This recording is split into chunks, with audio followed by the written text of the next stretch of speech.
clear of the closing doors, please. Welcome to Subway Sports Talk. My name is Peter Kennedy, and I am your host. Thank you so much, as always, for tuning into SST on Apple Podcast app, Spotify, and on YouTube. Joining me today, making his Subway Sports Talk debut in the blue corner. Wait, we're both wearing blue. This is awkward. We're both in the blue corner. We're talking UFC. We're doing something different on Subway Sports Talk today. First time I'm talking UFC on this podcast. What a card we have on our hands. What a co-host we have on our hands. Ricky Livan is in the house right now to talk all things UFC. And I want to preface you with this question. True or false? I found out what BMF stood for today. True. No. It is true, by the way. You know, the BMF title is, I think, a great thing for the sport just because it's a lot of fun. You can pull in fans that you normally don't get. But yeah, I would say true that. Unfortunately, it is true, Rick. And I say that a little bit putting myself under the bus here, but I am a UFC casual. I'm not going to come here and say I'm an expert and I've watched every single fight from every one of these guys, but I did some research. I've watched a lot of their fights. I've seen a good handful of all these fights, and that's a testament to this card and how impressive the names are on this card, Rick. Like, it's insane going from the lowest fight, the first fight of the card, all the way to the Gaethje Poirier, obviously the main event. You know, the UFC casuals know 80% of these fighters, and you do not get that on every UFC 280, 290. We're up to 291, and it's a beautiful thing. Like, this is a card that our friend group has circled for months, literal months, and I'm excited to talk about it with you. But the BMF, which we did not even say what it means yet, so somebody is either in their car Googling, like, what is BMF, or they're at home saying, can you just tell me what it is? I'll say it. I won't put that on you right now on your first ever podcast. That's my first show. Your first Subway Sports Talk appearance. BMF title stands for bad motherfucker. That's what it stands for. Yeah. Right there. The UFC is calling it the BMF, the bad mother effer title. It was coined by Nate Diaz, who seemingly doesn't get enough credit for the coining of the term. And being one of the baddest motherfuckers. Maybe the baddest. He doesn't even care about winning fights. That's the beautiful thing about Nate Diaz. He wants to win. Right. But he really just wants to beat you up. If he loses, he kind of doesn't even care. It's a great thing when you see a fighter want to fight. Yeah. Right. You know, there's always the debate of the point fighter versus a fighter's fighter, right? A coach's coach, a player's coach or something like that. And Nate Diaz and Dustin Poirier and Justin Gaethje, they're fighters. I was actually in MSG when Justin Gaethje fought Michael Chandler. Wow. And it was an epic brawl. Brawl for 3 rounds. And that's why they're fan favorites. Yeah, that's why they put it on themselves, not just to win the fight, which obviously they are trying to do with all their might, but they want to put on a show. Yeah. And up and down this card, outside of maybe Jan Blachowicz, everybody's a showstopper on this card. Well, you know what? And Jan's just a winner. He's a winner, and he could put on a show. He doesn't have the showmanship, I would say. But that legendary Polish power, I mean, he's taking people out left and right, you know? Yeah. I mean, he's literally winning. He's lost 2 fights since 2011. Wow, I didn't even know that. I'm spoiling some of my research before we even got to the fight here, Rick. I'm putting out my best work right now. He's lost 2 fights in the last 12 years. That's insane, right? So he's a dude. He's also made mincemeat of every person who's tried to come up from 185. Adesanya being the main example of that when he went up to 205, and he looked like a small man. And he was, and he is. And comparatively. Right, and what's interesting is Alex Pereira also coming up from 185. Exactly. Seeing how that strength will transfer over, and what the difference is when you have a true 205er fighting Alex Pereira, who was fighting heavy for the weight class, right? So weighing in at 185, going up to 225, 220 on fight night. Oof. You know, Jan will probably be up at 230-ish, if not more. It's a big dog fight. Right? So it's going to be interesting to see how that weight difference really transfers. And I'm ready to throw out more tidbits about that fight, but I'm not going to do that yet because we're going to work through all these fights. So why don't I do this just to get started? Again, Subway Sports Talk. You know where to find us on social, at Subway Sports Talk, Twitter, Instagram, TikTok, as well as on your Apple Podcast app, Spotify. Subscribe, rate, review, YouTube, subscribe, notification bell. You know what to do. Drop a comment. We appreciate you very, very much. And perhaps you're listening to this saying, hey, Subway Sports Talk, something new. I love it. let's go through these fights, though, real quick. We got Michael Chiesa versus Kevin Holland is the opening fight of the night. Holland minus 145. Then you got Tony Ferguson, who is a big underdog. I'm seeing on the UFC's actual website, he's plus 285, but I know on certain sports books it's up to plus 400 against Bobby Green. So Bobby Green, heavy favored there. We're going to talk about all these fights, so don't worry about it. After that, you get Stephen, the Wonder Boy Thompson against Michael Pereira. And you get a back-to-back Pereira matchup as Alex Pereira takes on Jan Blachowicz, as we just mentioned. And main card, main event, Dustin Poirier, Justin Gaethje, number 2, for the BMF title. Before we get into those fights, I do want to bring that up. Did this need that? Well, did this fight with these two guys who are a draw in and of themselves, showstoppers in and of themselves, did they need this extra little sprinkle on top? I don't think they needed it, but I do think that the UFC needed to do something with the title again, right? You had Jorge and Nate fight for that belt, and with Jorge finally retiring, Nate Diaz also moving on to different things.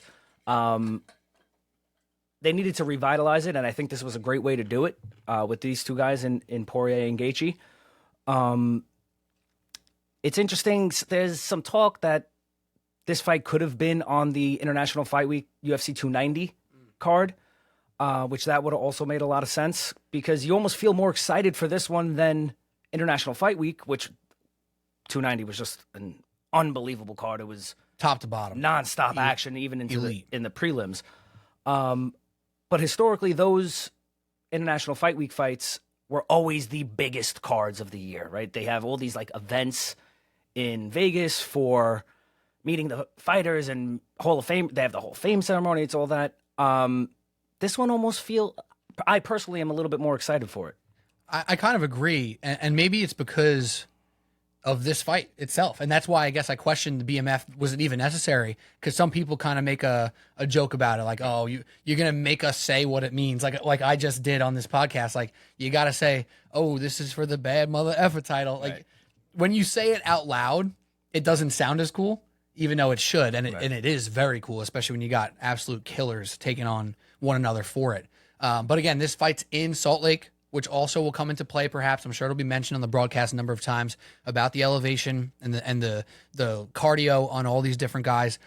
Certain guys don't have cardio issues, Poirier and Gaethje being one of them, but we'll see if that comes into play as we talk through. So what we're going to do is we're going to go from the first fight and move up to Poirier Gaethje in the order that you're going to see these fights. So if you're learning about these guys, hopefully you pick something up. So when you're watching it on Saturday, you're appreciating some of it. And if you're waiting for Gaethje Poirier, that's what we'll be doing Saturday, except it's going to be an electric waiting period with great fight after great fight after great fight. So, Rick, let's get into it. The first fight of the night, Michael Chiesa versus Kevin Holland. Kevin Holland's last bout was against Stephen Thompson, who's fighting later in the evening. This is one of those fights that's pretty even, and it's nice to have those because sometimes on these cards, you get a number of minus 400, minus 500, minus 600 favorites. This is not one of those situations. We got a minus 150 range, give or take, where you're finding on what sports book you're looking at for Kevin Holland as the favorite there. He is a guy who throws out some crazy blows. He does a whole lot in the octagon. And Michael Chiesa, if you look him up on YouTube, first thing that comes up is top submission highlights. So you get a clash of style, but a close clash of style. So, Rick, what's your thoughts about this first fight? I think that the line at ESPN has it, I think, at minus 145 for Holland. I think that could actually be a little higher. Kevin Holland, I think his problem is that he gets caught up in the fight, right? So when he fought Stephen Thompson, who is a kickboxing and karate distance management master, just a striking phenom, he wants to win in the way that somebody else is their expertise, right? Which I think sometimes does him a disservice. He almost doesn't fight his fight. He tries to go out there and put on a show, which everybody loves and appreciates. And one of his other recent losses, he stepped in late for Kazmat Chimaev, who naturally just picked him up, threw him on the ground, and took him out. But Michael Chiesa is coming off, I think it's like an 18-month or almost 2-year layoff. He had a weightlifting injury. That's big. Your first fight back. It's on a tremendous card. Not nerves, but those jitters. The cardio comes back into play, right? I think Kevin Holland is a smooth striker, and his ground game is very solid. Like, he held his own against Jacare Souza in one of his earlier fights in the UFC, who Jacare is a world-renowned jiu-jitsu specialist. And Kevin Holland was able to stop the advance of Jacare and had this insane knockout where they were both trying to get up, and he used his leverage and hit him on the ground, really in like a jiu-jitsu transition. So I think there's almost not enough respect going to Kevin Holland right now. He's had a few tough fights where he's either stepped in or kind of fought other people's fights for the show. Yeah. I think one of his keys to victory is to stay locked in and stick to his game plan. And I think that as Michael Chiesa is not as electrifying of an opponent, it's easier to stay focused and a game plan. If he's going to match a style, you're wrestling. It's not nearly as fun as matching Stephen Thompson, who's a kickboxing specialist. So I like Kevin Holland here, big time. I think what's interesting about what we're talking to is if you look at the winning methods and you go back to DraftKings, Chiesa's plus 350 to win by submission, which, if you think about it, is not like that crazy of a number. It's not a huge payout. It's plus 350. Yeah, it's nice, pretty good plus odds, but a lot of times submissions are way higher, right? For Holland to win by submission, it's plus 500. And even that isn't that crazy, right? Some of these numbers for submission wins are sometimes plus 1,000. Like, that's what they could be at. But this is telling you, and from Holland's perspective, like, he has to stay locked in. It's almost more likely, like you said, for him to stay in that zone because he has to be concerned about the submission the entire match. Like, he can be winning the entire match, and one false move, he's out. Right, and I think it's all going to come down to his takedown defense, right, and the grappling exchanges.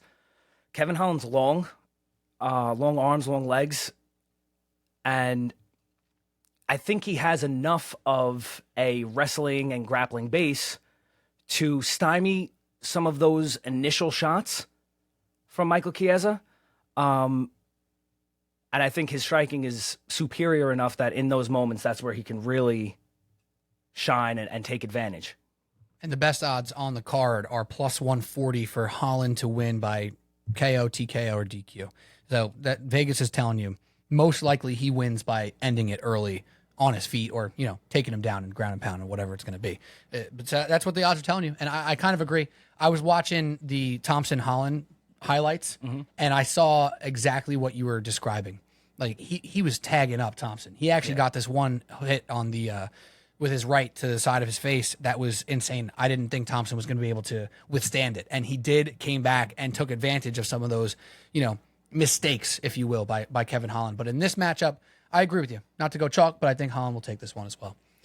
Let's move on to fight number 2. We got Tony Ferguson, the big underdog, and the face that Rick just made, if you're watching on YouTube, kind of tells you a lot of what you need to know about this fight. He takes on Bobby Green, a guy who's had a pretty shady record himself over the last couple of fights. Everyone talks about Ferguson's losing streak.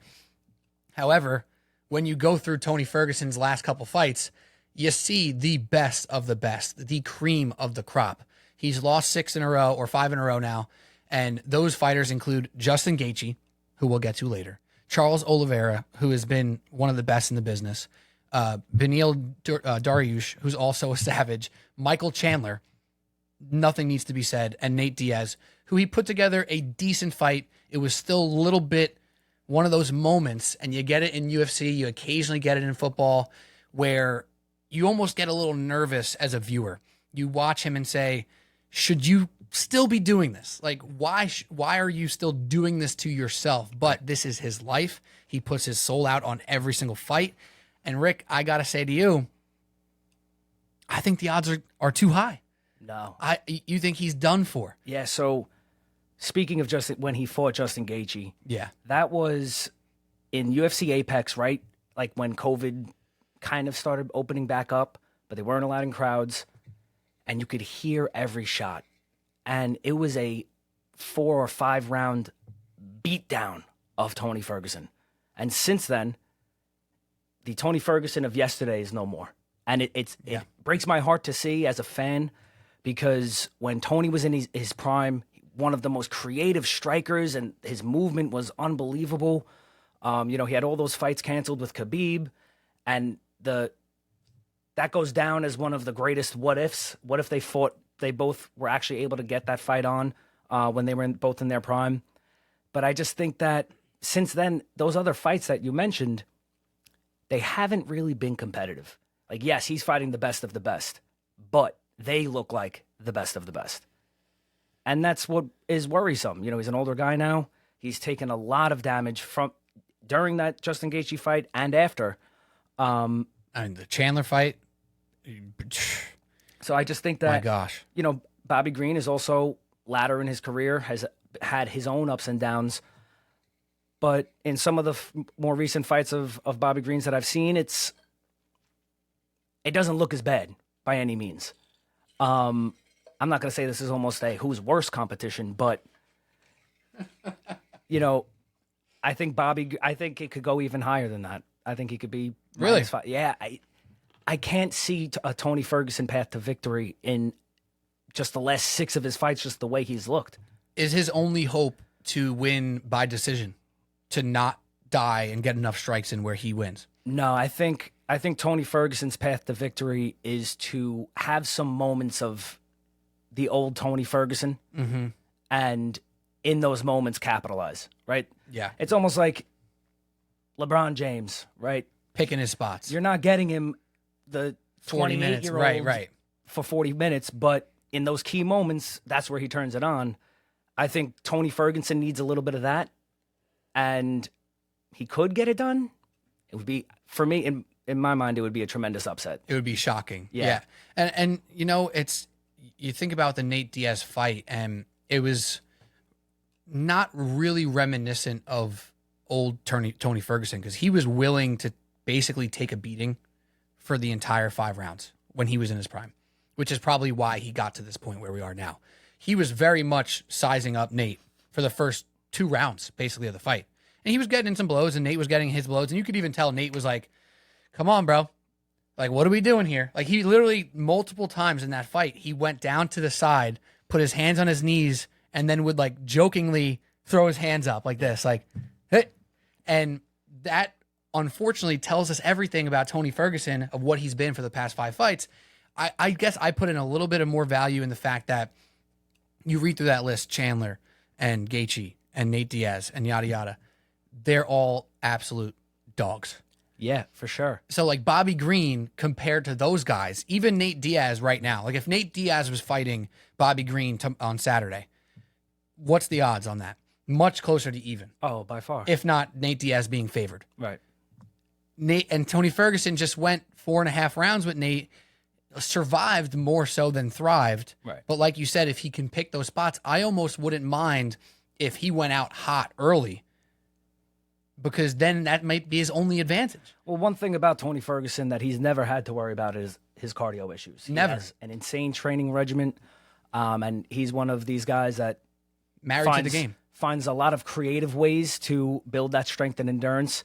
And when he was in his prime, he was beating you with the pace too, right? Very similar to Nate Diaz in that sense, and Nick Diaz. So you're not going to have to worry about him burning out, but I don't see the juice anymore. I think he could have retired 2-3 fights ago, and everybody would have said, hey, Tony, you've had a great career. And he has. And I love him. And he's been a fan favorite and exciting to watch for over a decade. But for me, I think it's time to hang up the gloves and ride off into the sunset. Bobby Green is not that big of a threat as Chandler, as Gaethje, as some of these other guys. Right. But he's got some juice still. He still has some juice. I think this was a great fight to make. Yeah. For Tony Ferguson and for Bobby Green too. The average age of this card is actually pretty high. Yeah. And maybe that's why even the casuals of the UFC are sitting here saying, like, oh, I'm excited for that, because we know all these dudes, because they've been fighting for 10 years. Right. All of them. Before this losing streak, by the way, for Tony Ferguson, his last loss his first loss of the losing streak was 2020 against Justin Gaethje, right? Like you mentioned, around COVID time. His last loss before that was 2012. Right. So this dude had one of those careers where he was just knocking down dude after dude after dude after dude. And doing it in spectacular fashion. Yeah. Right? And none of what we've said so far is a knock on Tony Ferguson or his abilities or his skill set, because it's all in there still. But I just don't think that, it's a young man's game. Yeah. And he missed the shot to be that perennial champion and all that, right? And end on a note. Right. Yeah, and like I said before, maybe his best chance is to go 5 rounds and win by decision.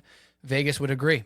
The best odds for method of victory for Tony Ferguson are by decision plus 650, KO, TKO plus 1100, submission plus 1200.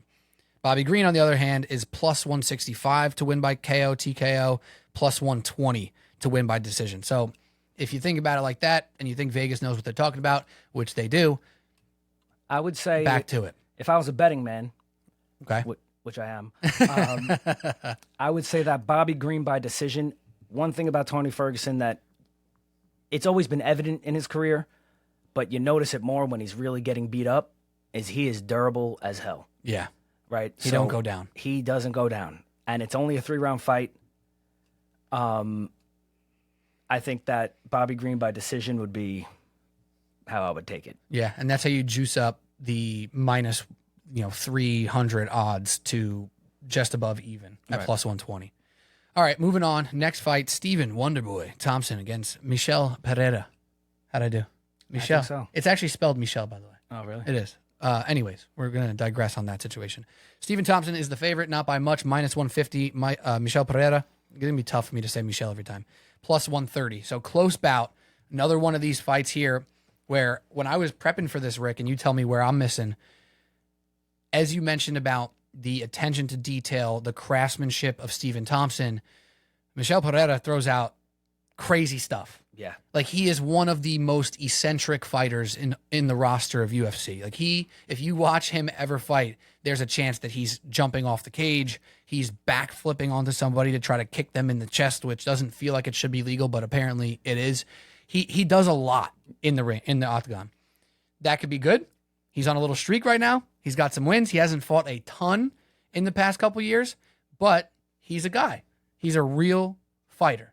He ain't a BMF maybe, but he's close. Stephen Thompson, they probably both are BMFs if we're being quite honest. Stephen Thompson, calculated, knows what he's going for, will not make big mistakes, and these two clashing of styles is quite interesting because you get two evenly matched dudes who could not really be more different from one another. So what do you see in this fight? I'm really excited for this fight. Wonderboy had a streak where he was fighting some real high-level grapplers, Gilbert Burns, Bilal Muhammad. So I think after one of those fights, he even said, hey, can you guys give me some strikers, please? And then I think right after that is when he fought Kevin Holland and now Pereira. So I'm happy that he's getting some favorable matchups, right? He's a striking specialist. It's always a dud on the fans when a grappling specialist is fighting a striking specialist, and it's just not. That's where you go. Match, that's where you get up to go to the bathroom. Right. So I'm very excited for this matchup. In my heart, I want Wonderboy. He always jokes he's the NMF, the nicest mother effer, right? I think he has that tactician still in him, but can he handle the explosiveness and the unpredictability of Pereira that's the only thing that's worrisome. And you would think that plays into his hand, though, right? Like that's kind of, after watching some tape on both of them, that's what my gut reaction was, that Stephen Thompson will be able to handle the unpredictable better than Pereira will be able to handle the craftsmanship of Stephen Thompson. That's what I'm betting on. If I'm going to take somebody in this fight, I am going with him. Minus 150. Very nice. You like that a lot. If you like another short favorite, put them together. You get just above even odds. It'll be very nice. I think personally that's where we're going. We do easily forget, though, that Stephen Thompson's pushing 40. Yes, but he's a great looking 40, right? Like, he's in shape. Telling me. And just kind of comparing him to Tony Ferguson, who's probably in his late 30s, Tony looks like he's in his late 30s. He looks like he's had a long he's 52. life, right? Yeah. Stephen Thompson, without the gray hair, you throw put him on a magazine tomorrow. Right. You know, so I think that even though he's 40, his training regimen and apparently I was watching some videos the other day. He's been doing this karate stuff since he's 3 years old. His dad's his trainer, so it's like I think he could fight for another 2 or 3 years if he keeps getting matchups that are. Look, he knows he's not gonna bring him to the belt. Yeah. Right? He's not gonna fight for a title anytime soon, but he can still be in some great fights like this one. I think is gonna be. Pereira's power's a little. He's beefier, right? He got some thickness to him. Right? So that gets a little scary as you get older in age, right? A young man can take those punches to the chin, whereas pushing 40, maybe not so much. And you just saw him take some monster blows from Kevin Holland in the last fight, though. Right. You know what I mean? So he might still have a little bit of juice there. I heard on, I forget if it was Ariel Helwani or Chuck Mendenhall from the Ringer MMA podcast. Apparently he's like 59-0 in kickboxing. I wouldn't doubt it. All time. Yeah. Like what? Like what? Unbelievable. 59-0 kickboxing. Now I don't know what the comp is over there. I'm assuming they have their own dogs in that situation, whatever he's doing over there. Maybe he's doing that warm-up stuff just to stay ready for the UFC. I don't know. But 59-0 is 59-0. You know? I mean, and I haven't watched Pereira fight enough, frankly, to make a strong feeling on him specifically. But I have watched Stephen Thompson fight enough to feel pretty good about it. Right, and that experience level also comes into play.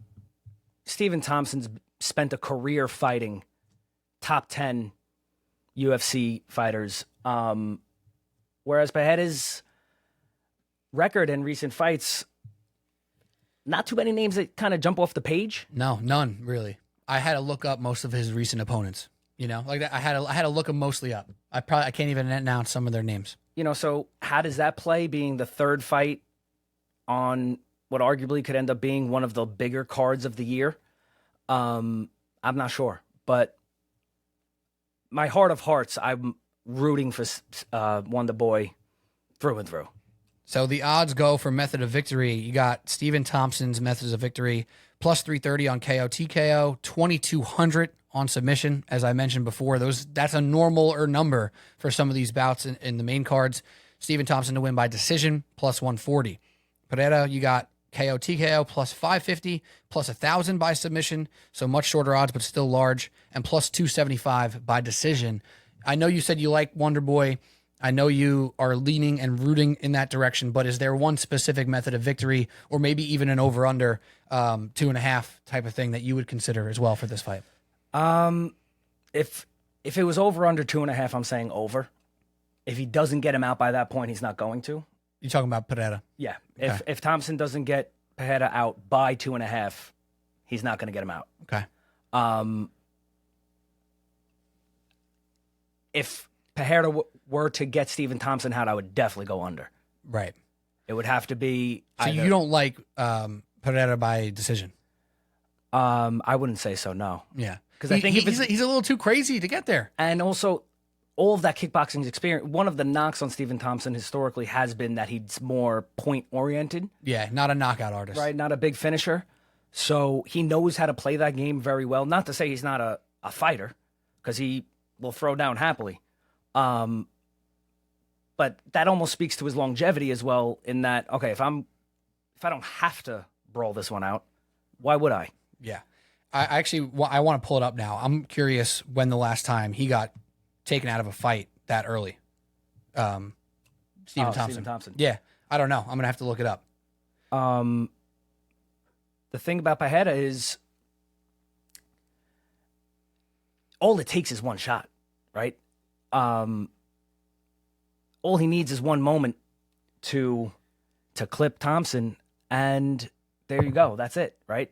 So part of me thinks that could this be the end of the era, right, with Stephen Thompson? But he's looked great. And even in the two losses that he had to, Gilbert Burns and Bilal Muhammad, it's not like he was getting beaten at his own craft. No. Right? He was getting out-grappled and out-jiu-jitsu'd, as he should, because that's not his thing. And that's their thing. Right? He's one of the last true specialists. Right. Nowadays, with how young a lot of the these MMA fighters are getting into it, they are much more fully rounded out in their skill sets, and the true specialists, don't exist as much anymore as when Stephen Thompson was coming up. So I still love to see those types of matchups where it's like this guy is a specialist in his craft. They're so good at one thing that it doesn't matter how versatile they stink you are. everywhere else, right? Yeah, but it doesn't even matter how versatile someone else is. But I was able to find this here, Rick. So in his last 4 losses, decision, he was KO'd, but in the second round at the 4:55 mark, which I assume was a 3-round fight because it was a fight night. It wasn't even a pay-per-view. So even on the pay-per-views, it would only be a 3-round fight. Yeah. He wasn't in a title fight, so it was a 3-round fight. So he made it basically to the end there as well. And then his other loss was decision, go way back to 2012, loss was in decision. So if he loses, it's in decision. Yeah. He's been knocked out once, and it was with 5 seconds remaining in the final round or the second round, but still made it over 2.5. Who took him out? That was Anthony Pettis. A dog. A dog. Right. So I think if you're thinking about how to play this one, I think it's a really reasonable thing to do. You go with the money line, which is only -150. You feel good about that about Stephen Thompson. Then you do the KO TKO number for him, which is, I lost it here for a second, but it is. I think you said 330. 330. I believe you're correct there. 330, and you go over 2.5. So combining that, your odds of hitting 2 out of 3 of those bets, especially 2 of them with the will have nice odds. Actually, the over 2.5 is -220. I thought it was just -110. So maybe that is a stupid idea. Perhaps that's a very dumb idea because Vegas is onto us. Right. But what we're saying is probably correct. It's a little combination of both. But all right, that's a good enough start there on the Thompson and Pereira fight. We'll move on to the other Pereira fight and go Jan Blachowicz against Alex Pereira, which is a slight favorite in favor of Jan Blachowicz. There's a light heavyweight bout. We got some big dogs when we're getting ready for the main event. This is a fight that I am extremely excited for. Ironically, Jan Blachowicz talked about the possibility of this fight before it was scheduled. I forget what podcast he was on, but he was talking about how after Pereira and Adesanya fought, he was like, I want to fight Pereira. I think I can grapple the hell out of him. I think I could take him out and submit him and put him in a pretzel, basically. I'm definitely making up my own words, but that was the sentiment in which he spoke about a fight that wasn't even scheduled yet. But we also know that he can brawl, and Pereira packs a punch. Oh, right? yeah. So we got a battle on our hands, Rick. What's your leans here? This, I think, is the fight I'm most excited for because Pereira comes into the UFC chasing Izzy, achieves the goal, and takes the belt, right? Immediate rematch. Izzy takes it back, and now he moves up to 205 where he realistically should be fighting. Pereira, you're talking about? Yeah, I mean, he was weighing in at 185 and 220 on fight night. So he's so fast, and his striking is so high level that it's going to be so interesting to see how Jan deals with that. Because when Jan fought Izzy, he was bigger. He looked and stronger. He looked enormously bigger than like, Izzy. Izzy's almost a true 185er at, he's not cutting tons of weight. Alex Pereira's I don't even know if you can call him a true 205er. Right? He's probably a true 225. Right, he's so big. So I know Jan feels that he will be able to grapple him and take him down and all that. But he's a big, strong guy, right? But then to Pereira's end, you were fighting middleweights, and now you're fighting Jan Blachowicz, who carries one of the heaviest punches on the roster, right? So you've seen that he could get knocked down and get knocked out by a guy in Israel Adesanya who, not to say he's not a power puncher, but his thing is timing, accuracy, speed, all of that. Yeah. Now you're going up against a guy, one of the strongest hitters on the roster. So I'm really excited to see how this dynamic plays out. And Izzy actually said on his own YouTube channel that Pereira throws harder punches, that he hits harder than Jan, which I found kind of shocking. But it's one of those things where it's almost like Poirier and Gaethje. They both throw absolute cannons, right? But the style in which they throw is different. Like Poirier's punches seem to me way more crisp, calm as well, right? Like he's throwing them in very specific spots in continuation, like with beautiful combos that he's throwing together. And when Gaethje comes out, sometimes it's like wha wha wha. Yeah. It doesn't necessarily mean it's a harder punch. Like faster doesn't mean harder when it comes to punching, and that's the difference between Blachowicz and Pereira. Like when Pereira throws monsters, like they are coming at you at a different speed. Yeah. Izzy saying that those are harder, but the girth behind Jan Blachowicz, it's hard to imagine that his doesn't pack the same heat. Yeah. It's just coming at you different angles, different speed.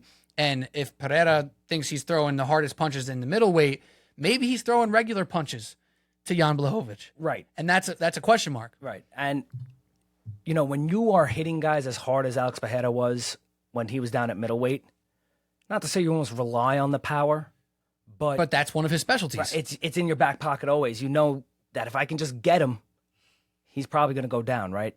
I don't know if it carries to 205, especially with a guy who's tough as nails in Jan Blachowicz. And a thick motherfucker. And thick, right? You know, I think for Jan... The TMF, bro. I mean, the heavyweights got that on lock, Right. but for the light heavyweights, He's up Jan there. is up there. You know, for Jan, I really think that starting the fight with some key grappling exchanges, get him on Tire him the fence, just lean on him a little bit, let him feel your weight and that, you know, that presence. But can he grab a hold of him, right? Like, Pereira is lightning fast, and some of those elbows and knees, they come out of nowhere with blinding speed and crippling power. So it's a whole nother level than to when he was fighting Izzy. I'm clearly bigger. I'm clearly stronger. Yes, he's faster, but it's not gonna kill me. No. It's not gonna be the end of me. Right. If anything, you know what I mean? Because Izzy's done a great job winning by decision whenever he gets the chance. Right. He'll just be technical and not miss and hit you over and over again. And he may not knock you out, but he will take care of business. This is a different thing. And I find this one interesting because you said this is perhaps the most interesting fight on the card to you. There's also a really good chance that to the very regular UFC viewer who's just tapping into this fight, coming to a friend's house to say, oh, everyone's watching, I'll watch the fight. I know a bunch of these guys. This could be the least interesting fight to some other folks. It's just an interesting dynamic. It goes to show, like, you're a guy who watches basically every single freaking pay-per-view. A lot of people don't. They will tune in for this one. They'll be like, that fight was okay. I think, meanwhile, there's a lot deeper to the story. And the implications of this fight are also very big. So lightweight, ever since John Jones left, light heavyweight has almost had an identity crisis, right? When you have a champion as dominant and prolific as John Jones, when he leaves, it created the void, right? Dominic Reyes was in the mix. The current champion, Yuri Prochazka. So they're looking for some fresh blood, right? This is a test on Alex Pereira on, is his future at 205? Can he kind of hang with the heavier guys? For Jan, how many more shots do you get? Right. Can he make another push? If he does take care of business on Saturday, there's a very strong argument for him to go, fast track to another shot. The fight I would love to see if Alex Pereira wins and he fights Yuri Prochazka, that would be electric. Epic.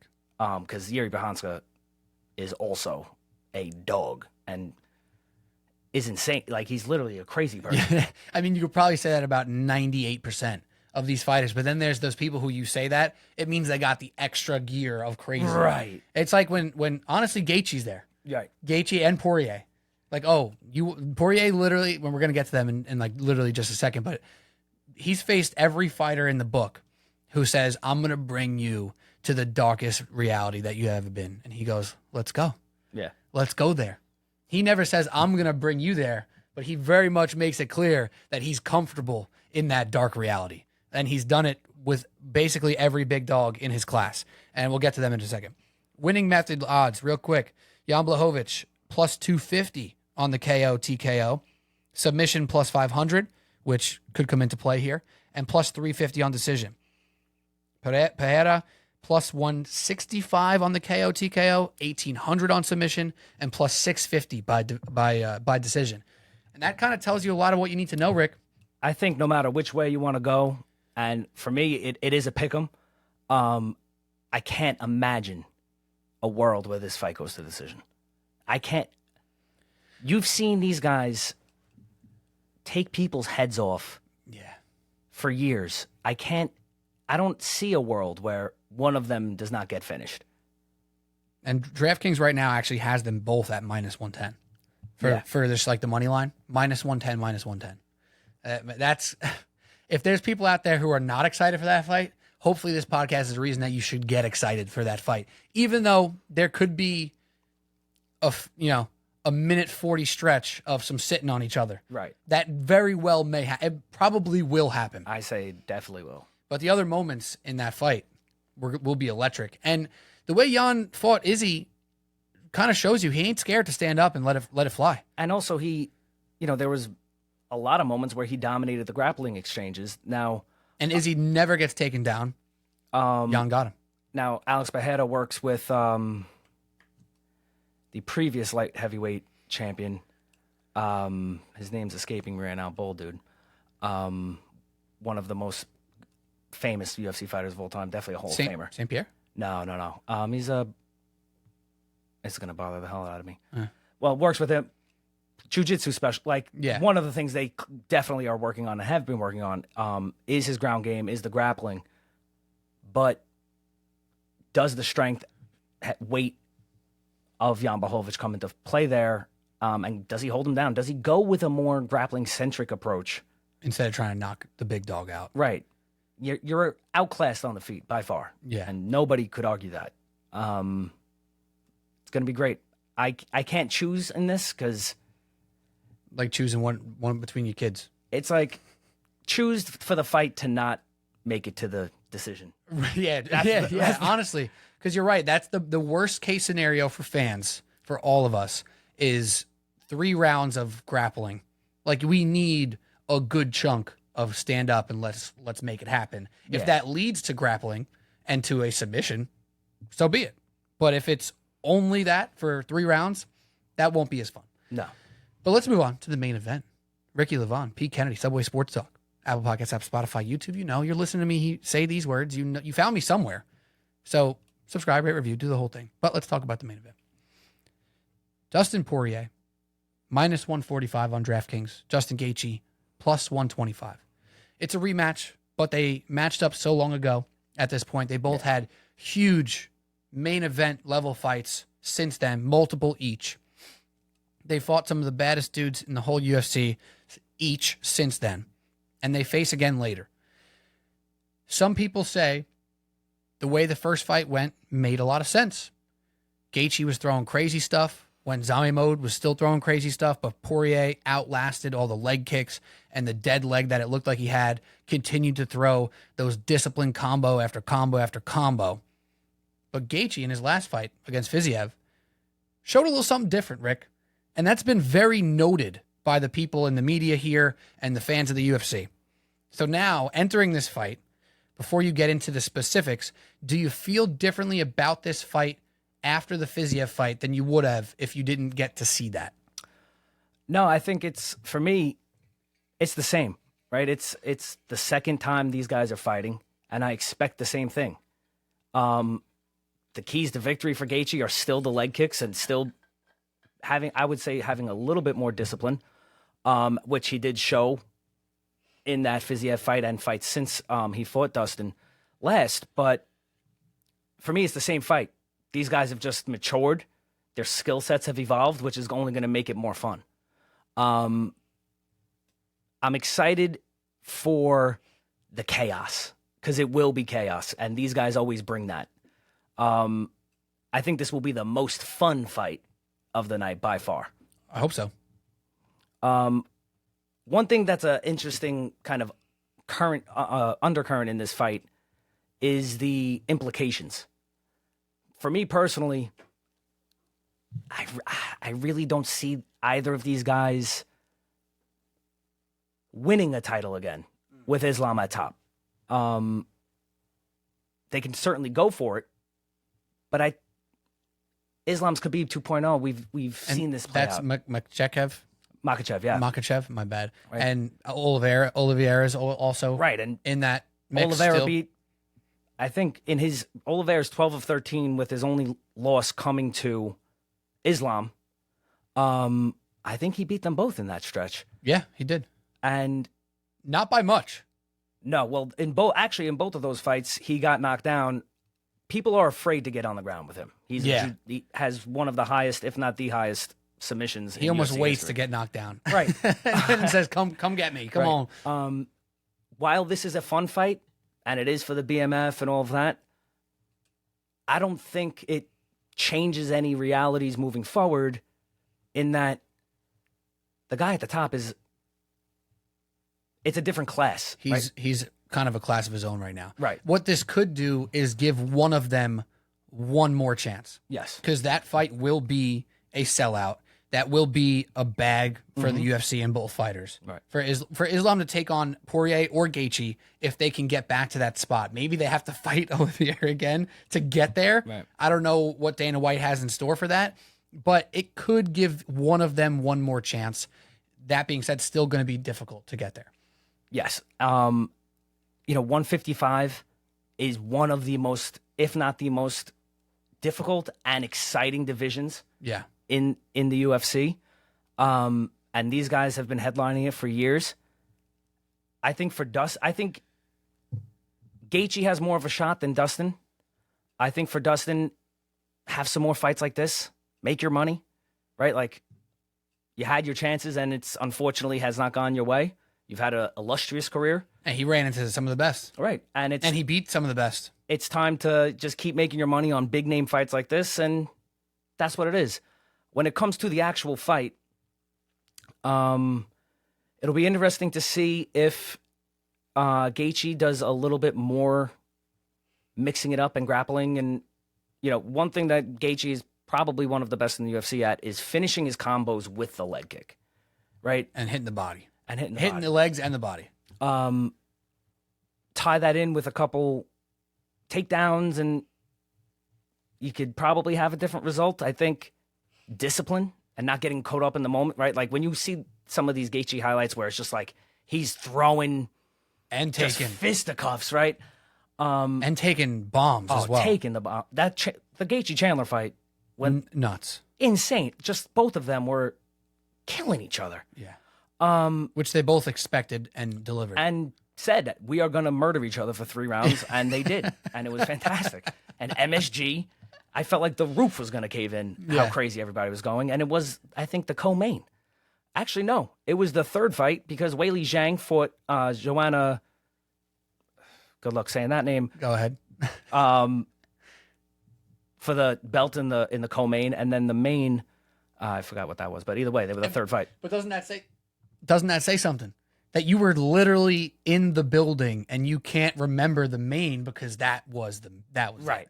That was the one. Yeah. It just happened to not be for a title when the other one was. Right. It was every fan's dream watch.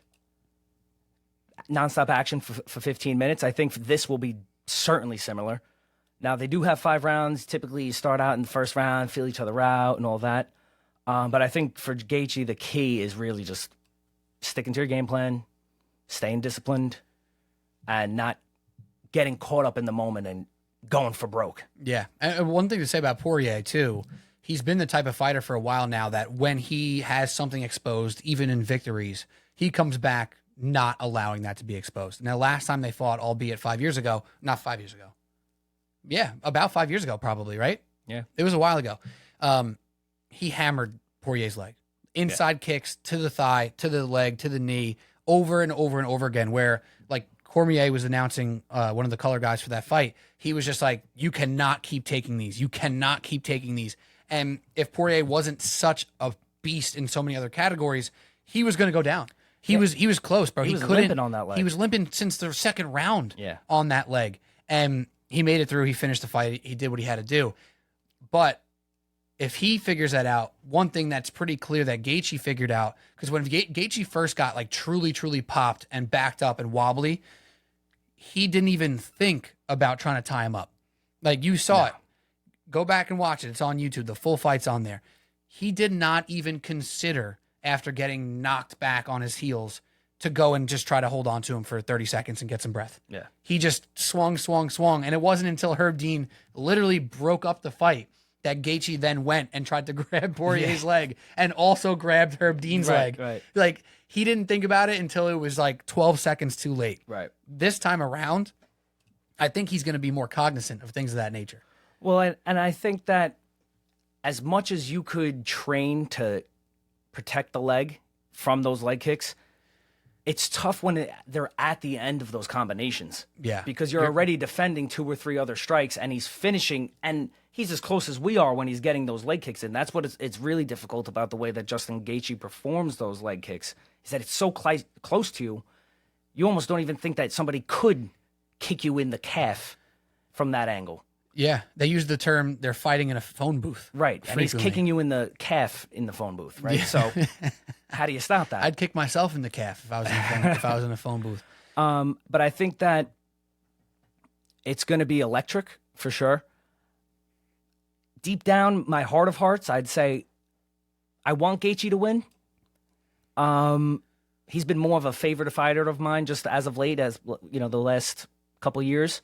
I do also love Poirier, but I'm leaning on Gaethje. I don't know. It's just, I want him to win. Frankly, this is one of those bets. And if you don't mind, if my phone died, can you pull up DraftKings while I speak through this for a second here? This is one of those fights that you almost don't want to bet on it. Like maybe you throw $10 on something that's long odds. Like if you like Gaethje, throw it on a KO for Gaethje, or Poirier, the same thing. But to me, I'm going to throw different random bets throughout the night, have some fun, nothing crazy. I'm not the type of guy throwing $100 around on these things, $10 here, $20 there, whatever. I don't think I'm going to even throw anything on this fight unless maybe, it's the last leg of a parlay or a long odds KO. I kind of want to watch this fight from the most neutral perspective. And I will, throughout the first and second round, just in my gut, know who I then want to root for. It's almost like when, you have 2 different restaurants you're going to go to for lunch. Someone says flip a coin, and you don't flip the coin to pick it because it landed on one restaurant or the other. You flip it because when that coin's in the air, you start to make up your mind already. You know what I mean? So that's the type of thing I'm looking at with this fight. I love Poirier. I love Gaethje. They're both 2 of the best fighters to watch in the sport. I'm waiting. I'm going to wait and see who I want to root for, and then maybe root for somebody. And hell, it might be the 3rd round, and I might say, I don't even care. Yeah. I don't even care. I just want this to keep happening. And if I was a betting man, I would say that that's what's going to happen. Yeah. If you could bet on my fandom, you would bet on me just rooting for them to go 4.5 rounds and somebody throw in a crazy finisher with like 30 seconds left. Yeah. That would be the most electric thing that could possibly happen. So just talking through the odds method of victory, Dustin Poirier to win by KO TKO plus 175. Mm-hmm. Poirier to win by submission plus 650. Not crazy. Poirier to win by decision plus 350. And then you have Gaethje to win by KO TKO plus 225. I love this. Gaethje to win by submission plus 2,000. I was gonna say 2,200 plus 2,000, and then Gaethje to win by decision plus 550.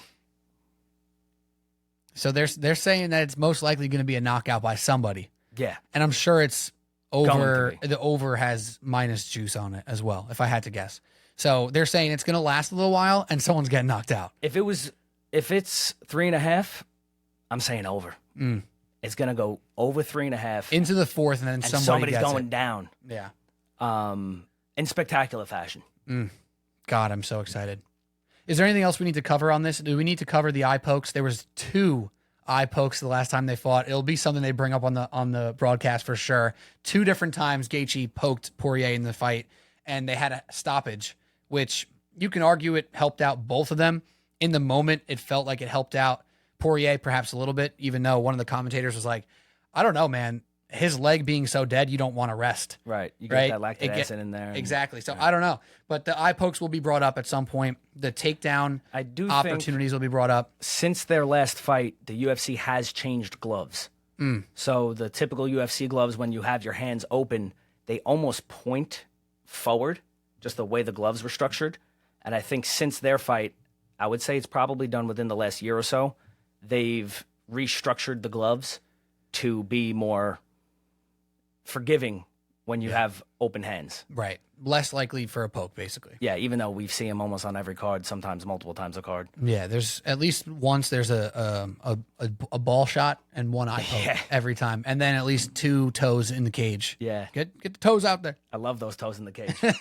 How hard is it to not do? It's got to be impossible. I can't imagine the discipline. Being pressed up on your back. You're flipping up your hips to try to get out of something, and your feet are on the cage. How do you not stick your toes in there? Just by natural physiology of your body flexing, it's impossible. It's almost like a natural reaction where there's a hole in the fence. Your toe is naturally just going to curl through that hole in the fence, but grabbing the fence and putting your toe in there, especially recently, you've seen some guys actually really benefit from not either. It'll help them not get taken down or like give them that extra little juice. But I would say Gaethje in 6. No, I'm going for Gaethje. Going for Gaethje.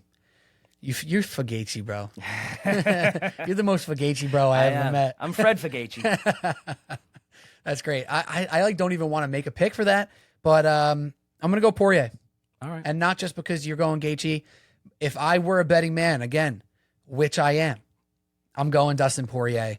And if I'm gonna throw in a ridiculous parlay with all the fights just for funsies, Poirier will be the final piece of said parlay, which will definitely not hit. And you know what? On that last card, that was so fun and exciting, hella underdogs. Yeah. And some of them were steep underdogs. Won. And you get these little runs in these cards where it's like, wow, every favorite's winning. Every minus 310 guy is winning. Every minus 180 guy is winning. We have fights minus 150, minus 145. Right. It's almost, we have like 3 pick'ems basically on the card here today. For sure. And I think one thing that is extremely important when it comes to these cards is the energy in the place, right? And especially how those earlier prelim fights go. You have a intense prelim card where like the fights are great or people are getting knocked out. It builds that energy straight into the main card. Like UFC 290, I think there were like 7 or 9 knockouts out of the prelims and the main. The energy's going to be there. It's going to be a unpredictable night, I would say. It's going to be wild. Which means we're going to be wrong on half. Yeah, so so take everything. Don't put the mortgage on it and do the opposite. Do you have anything? Would you have one particular winner in mind? Is there one fight that you feel particularly good about it? And obviously you said you feel very good about Bobby Green taking down Tony Ferguson. Let's take that one out just because it is the largest spread of favorite versus underdog. Is there one other one that stands out to you saying like, I'm definitely going there? I think I would have to go with Kevin Holland. Okay. I think he's going to get it done. It's a big spot. He's fighting a ranked guy. He's currently an unranked fighter. I think it's going to be Kevin Holland. He's going to show out. I like that. I'm going with Stephen Thompson. I'm going Stephen Thompson. I watched just enough to feel what he's going to do, I think, in this situation. And I was just so impressed watching him do his thing, and especially that fight against Kevin Holland where he just showed that he can take all the beating and deliver it right back. I still can't believe he didn't fall. Yeah. And then won the fight in that Holland fight. So I'm going Stephen Thompson over Michel Pereira. And that's all we got. Rick, first Subway Sports Talk appearance. How are you feeling? Feeling great. Thanks for having me, Pete. Ton of fun. Love talking UFC, and be back on soon. There we go. I guess maybe we have to run this back at some point for a future pay-per-view. Yeah, 292. And I got to say, it's extra special to do a podcast with somebody in person. I haven't done an in-person podcast in some time. Yeah. Always at home, always on the video conference situation, which is lovely. We could do it from the comfort of our own homes. I got my little studio set up, my dual screen, my yada yada. We're a little bit more janky at the moment, but the people don't know that. No. And that's okay. And I had a great time sitting here with you, even though I got a little kink in my neck now from turning so much. That's all we got.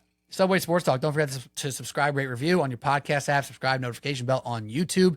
And don't forget to follow on social media. I'm doing more and more on the TikTok Real Situations on Instagram and TikTok. It's fun stuff. It's good conversation stuff. Trying to get some more juice on the social game, and I'm trying to put some more work into that. So don't forget to follow there. That's all we got for Rick Livan. I'm Thanks. Pete Kennedy. Subway Sports Talk. Cheers.